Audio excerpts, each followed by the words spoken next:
Ilang araw matapos ang pagpatay sa modelong si Julie Ann Rodelas, naaresto na ang mga suspect sa likod ng pamamaslang. Itinuturong utak ng krimen si Althea Altamirano, kaibigan at huling nakasama ng biktima bago siya dukutin. May news to go si Salima Refran. Sana po inabol niyo. Sabi po sa akin nung hepe. Hindi mo nga naplakahan di ba?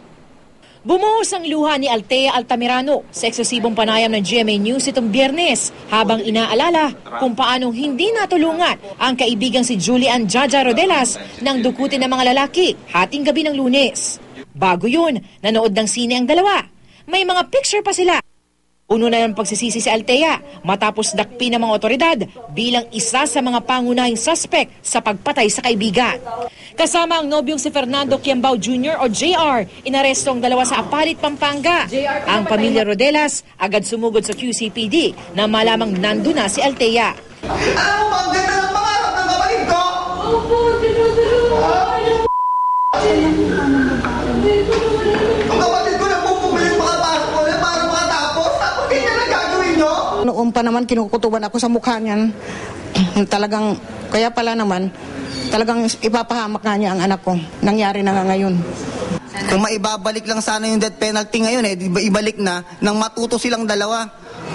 Si Althea, bagamat walang kasamang abogado ng sumagot sa mga tanong ng media, nanindigang hindi niya alam ang nangyari kay Jaja.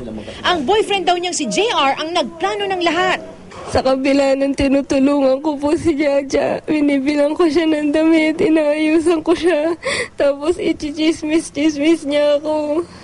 Nagalit po yung boyfriend ko. Sabi niya tuturuan daw niya ng leksyon po. Sabi ko nung una, wag na.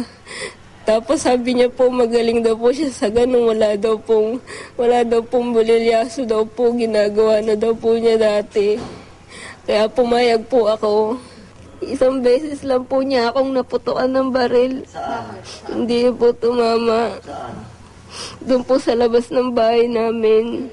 Si JR, todo tanggiman sa paratang. Sinamahan pa ang pulisya sa follow-up operations para sa dalawa pang suspect sa krimen sa Barangay Culiat, Quezon City.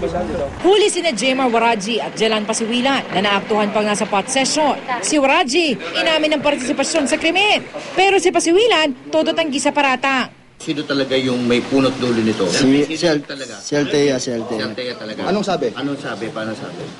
Sa text lang sila. Dalawa sila ng kalib. Bakit daw papatayin itong si Julie Ann? Sa inggit. Hindi ako. Kasi sabi ni Haji, ikaw daw talaga.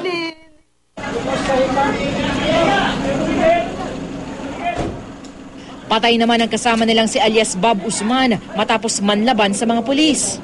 Ayon sa isang saksi, narinig daw niyang nagmamakaawa si Usman bago binaril. Sumigaw yung Pahad Usman na yun. Sabi niya, wag na po sir. Tinuluyan na siyang binaril. Nanindigan ng mga pulis. Una raw nagpaputok si Usman. Salima Refran, GMA News.